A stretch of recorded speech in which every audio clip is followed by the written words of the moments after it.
Hello everyone, welcome back to my channel. So నేనైతే delivery అయిపోయి exactly 2 months అయితే complete అయిపోతుంది. సో ఈ 2 మంత్స్లో నేను ఏం కేర్ తీసుకున్నాను, అలాగే బేబీకి ఏం కేర్ తీసుకున్నాను మీతో షేర్ చేసుకుంటాను. అండ్ అలాగే ఈ 2 మంత్స్లో నేను ఏం ఫేస్ చేశాను, దాన్ని ఎలా రెక్టిఫై చేసుకున్నాను కూడా మీతో షేర్ చేసుకుంటాను.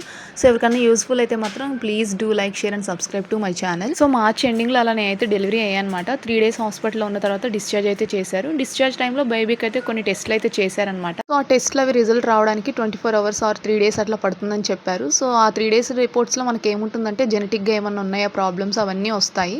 సో అందుకనేసి ఒక 3 days ఆగైతే నేను మళ్ళీ హాస్పిటల్కి అయితే వెళ్ళాను బేబీని తీసుకొని. నేను డెలివరీ అయ్యి రావడం మా అమ్మ వాళ్ళ ఇంటికి డైరెక్ట్గా వచ్చేసాను కాబట్టి హాస్పిటల్ ఏమో మా ఇంటి దగ్గర ఉంటుంది. ఆల్మోస్ట్ 1.5 hour అట్లా జర్నీ ఉంటుందన్నమాట. ఇంకా నేను డెలివరీ అయింది అయితే birth right by rainbow and పక్కనే రెయిన్బో చిల్డ్రన్ హాస్పిటల్ కూడా ఉంటుంది. సో ఈసారి అయితే డైరెక్ట్గా చిల్డ్రన్ హాస్పిటల్కి వెళ్ళిపోయాము. ఇంకా నా డెలివరీ వ్లాగ్లో హాస్పిటల్ రిలేటెడ్ మొత్తం ఇన్ఫర్మేషన్ అయితే ఉంటుంది. ఎవరికైనా ఇంట్రెస్ట్ ఉంటే ఒకసారి చెక్ చేయండి, ఎలా ఉంటుంది ఏంటి అనేది మొత్తం ఇన్ఫర్మేషన్ అయితే అక్కడ చెప్పాను.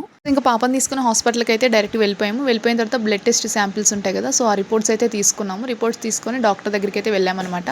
సో జెనెటిక్గా కానీ ఏ ప్రాబ్లం లేదు, రిపోర్ట్స్ అంతా ఫైన్ అని చెప్పారు. బట్ డాక్టర్ అయితే బేబీని చూసి ఒకసారి మళ్ళీ మనకి జాండీస్ టెస్ట్ ఉంటుంది కదా, అదైతే చేద్దామని చెప్పారనమాట. ఆల్రెడీ డిశ్చార్జ్ టైంలో జాండీస్ టెస్ట్ చేశారనమాట. సో అప్పుడు వెళ్ళండి ఫైన్ బాగానే ఉంది. బట్ డాక్టర్ అయితే బేబీని చూసి ఇంకోసారి చేయించుకోండి అని చెప్పారు.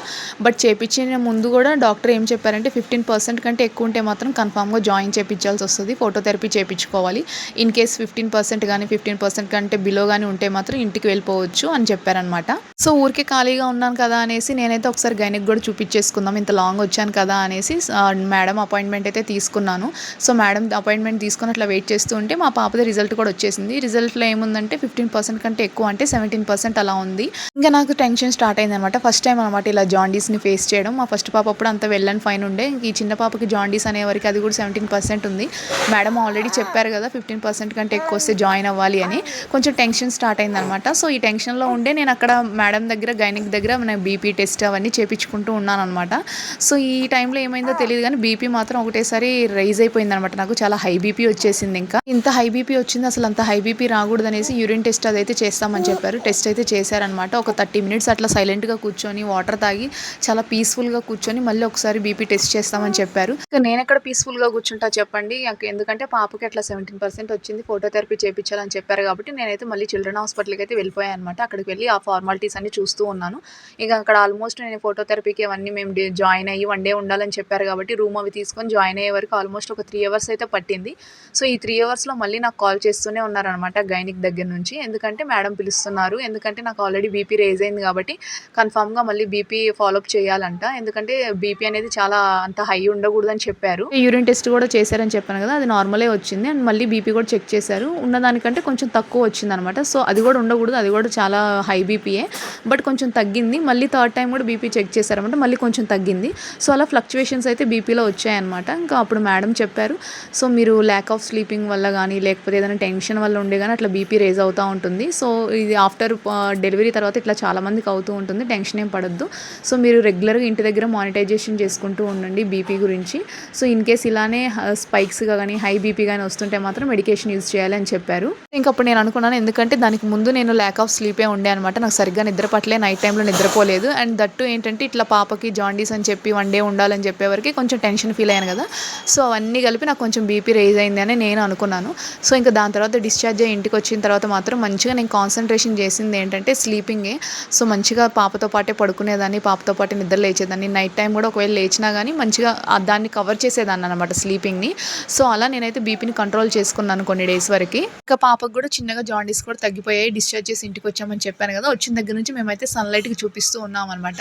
కొంచెం చిన్నగా ఐస్ మాత్రం ఎల్లోయిష్గానే ఉన్నాయి, బట్ టెన్షన్ పడాల్సిన అవసరం లేదు, ఎందుకంటే రెగ్యులర్గా మనకి సన్లైట్కి అలా చూపించుకుంటే సెట్ అయిపోతుంది. సో కొంతమంది పిల్లలకి 1 month వరకు అలా ఉంటుందంట. సో ఆ విషయం నాకు తెలియక నేను రోజు అనుకుంటూ ఉండేదాన్ని ఇంకా ఎల్లోగానే ఉన్నాయి అని. సో ఇంకా నేను ఫుడ్ పైన స్లీపింగ్ పైన బాగా కాన్సన్ట్రేషన్ పెట్టి మంచిగా నేను కేర్ తీసుకుంటున్నా అనే టైంలో నాకు ఫీవర్ వచ్చేసింది. సో ఈ ఫీవర్ ఎందుకు వచ్చిందా ఏంటా అని మళ్ళీ టెన్షన్ పడ్డా అనమాట. ఎందుకంటే ఫస్ట్ ప్రెగ్నెన్సీ టైంలో, ఫస్ట్ డెలివరీ టైంలో నాకు ఎప్పుడు అసలు ఫీవర్ వచ్చిందే లేదనమాట. సో సెకండ్ టైంకి ఫీవర్ వచ్చేవరకు అందరూ అన్నారు ఇలా డెలివరీ అయిన వాళ్ళకి ఫీవర్ రాకూడదని కొంచెం టెన్షన్ పెట్టించారు. సో నేను వెంటనే హాస్పిటల్కి వెళ్ళాను అనమాట. అంత లాంగ్ వెళ్ళలేక నియర్ బై గైనకాలజిస్ట్ దగ్గరికి వెళ్ళి చెక్ చేయించుకున్నాను. నాకు బాగా బాడీ పెయిన్స్ అండ్ కళ్ళు తిరగడం అట్లా అయిపోయి దానిపైన నాకు ఫీవర్ వచ్చేసింది. సో ఈ ఈ ఫీవర్ ఎందుకు వచ్చిందా అని థింక్ చేస్తూ ఉన్నానో ఏమో తెలియదు కానీ నేను హాస్పిటల్కి వెళ్ళే వరకు మళ్ళీ బీపీ రైజ్ అయిందనమాట. అక్కడ కూడా 2-3 టైమ్స్ బీపీ చెక్ చేసిన తర్వాత మళ్ళీ నార్మల్ అయిపోయింది. సో ఇంకా ఫీవర్ ఎందుకు వచ్చింది అంటే నేను చెప్పాను కదా బాడీ పెయిన్స్ అవన్నీ బాగా పెయిన్ వల్ల ఆ పెయిన్ మీద ఫీవర్ వచ్చిందని. నేను చేసిన పెద్ద బిగ్గెస్ట్ మిస్టేక్ ఏంటంటే నేను కాల్షియం ఐరన్ టాబ్లెట్స్ అనేవి ఇర్రెగ్యులర్గా వేసుకున్నాను అనమాట. అయిపోయిన తర్వాత 15 డేస్ అయినా కానీ తెచ్చుకోలేదు. తెచ్చుకుందాంలే ఏముందిలే అన్నట్టు దాన్ని నెగ్లెక్ట్ చేశాను. సో ఐరన్ కాల్షియం అనేది డెఫిషియన్సీ వచ్చేసి బాగా బాడీ పెయిన్స్ అవన్నీ మజిల్ పెయిన్స్ వచ్చేసి ఆ పెయిన్ పైన పెయిన్ తట్టుకోలేక నాకు ఫీవర్ వచ్చేసింది. సో ఇంతకు ఫీవర్ దేని వల్ల వచ్చిందో ఏం చెప్పలేం కాబట్టి నాకైతే టెస్ట్లు అన్నీ చేశారనమాట. అన్ని టెస్టులు నార్మలే వచ్చింది. సో ఇంకా మెయిన్గా కాల్షియం ఐరన్ టాబ్లెట్స్ అని చెప్పాను కదా, మేడం అయితే చెప్పారు అవి మాత్రం అస్సలు నెగ్లెక్ట్ చేయకండి అని. సో నేను ఎప్పుడైతే కాల్షియం ఐరన్ టాబ్లెట్స్ యూజ్ చేయడం స్టార్ట్ చేశానో రెడ్యూస్ అయిపోయినాయి అనమాట పెయిన్స్ అన్ని. సో అప్పుడు నేను స్టాండర్డ్ అవ్వగలిగాను. బేబీ కేర్ వచ్చేసి ఏంటంటే మనం ఎప్పుడు ఫీడింగ్ ఇచ్చినా సరే మనం కూర్చొని ఇవ్వాలి. పడుకొని ఇస్తే ఏంటంటే ఆ ఫీడింగ్ అనేది వాళ్ళకి లంగ్స్లోకి వెళ్ళిపోయి ప్రాబ్లం అయిపోతుంది. సో మనం మెయిన్గా బేబీస్కి తీసుకోవాల్సిన కేర్ అయితే అదే అనమాట. ఫీడింగ్ ఒకటి బర్పింగ్ ఒకటి కరెక్ట్గా చేసుకుంటే సరిపోతుంది బేబీకి. అండ్ మనకు వచ్చేసి ఐరన్ కాల్షియం టాబ్లెట్స్ కన్ఫామ్గా యూజ్ చేయాలి. అండ్ స్లీప్ అనేది ప్రాపర్గా ఉండాలి. ఫుడ్ అనేది ఎవ్రీ 2 అవర్స్కి మనం మంచి ఫుడ్ అనేది తీసుకుంటుంటే మంచి విటమిన్స్ అనేవి మనకు వెళ్తూ ఉంటాయి. మనం కూడా కొంచెం స్టాండర్డ్గా ఉంటాము.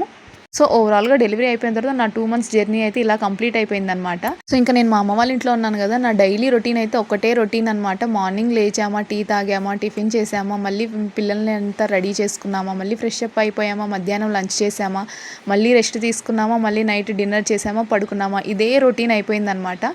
సో ఇంకేం చేస్తాం తప్పదు. డెలివరీ అయిపోయిన వాళ్ళందరూ ఇవే ఫేస్ చేస్తూ ఉంటారు కదా, ఎక్కడికి బయటికి వెళ్ళలేము, ఏం చేయలేము, నచ్చింది తినలేము కదా. సో ఉన్న ఫుడ్లోనే మనకు నచ్చినట్టు తింటూ ఉండాలి, మంచిగా రెస్ట్ తీసుకుంటూ ఉండాలన్నమాట. సో ఇక్కడైతే నేను ఆల్రెడీ షార్ట్స్లో పెట్టాను కదా కొన్ని ఫీడింగ్ టాప్స్ తీసుకున్నానని. సో వాటిని స్టిచ్చింగ్ చేపిద్దాం అనేసి ఇవన్నీ ఒక కవర్లో అయితే పెడుతున్నాను. అవి ఏమంటే తీసుకొని స్టిచ్చింగ్ చేయించుకుందాం అనుకున్నా అవి డైలీ వెనక్కే వస్తున్నాయి అనమాట. కుట్టే వాళ్ళు నియర్ బై ఎవరు దొరకట్లేదు. సో అందుకని ఇక్కడ నవ్వుకుంటూ మా అమ్మకు చెప్తున్నాను, ఇవి తెచ్చి ఎన్ని డేస్ అవుతుంది, ఇవి స్టిచ్ చేయించడానికే టైం దొరకట్లేదు అని. ఇంకా వీటి మీదకి మ్యాచింగ్స్ కూడా ఏం తీసుకోలేదనమాట. ఇంక ఈరోజు ఎట్లయినా సరే బయటకు వెళ్ళి నేనైనా వెళ్ళి తీసుకోవాలని డిసైడ్ అయిపోయాను. అందుకని మొత్తం ఒక కవర్లో పెట్టేసుకుంటున్నాను అనమాట. రెగ్యులర్గా మా అమ్మని పంపిస్తుంటే వెళ్తుంది, మళ్ళీ వెనక్కి వచ్చేస్తుంది, కానీ ఎక్కడ దొరకట్లేదు. సో ఇంతకీ ఈ వీడియో ఎలా ఉంది ఏంటి అని కామెంట్ చేయండి. అంతే వీడియో. Bye bye.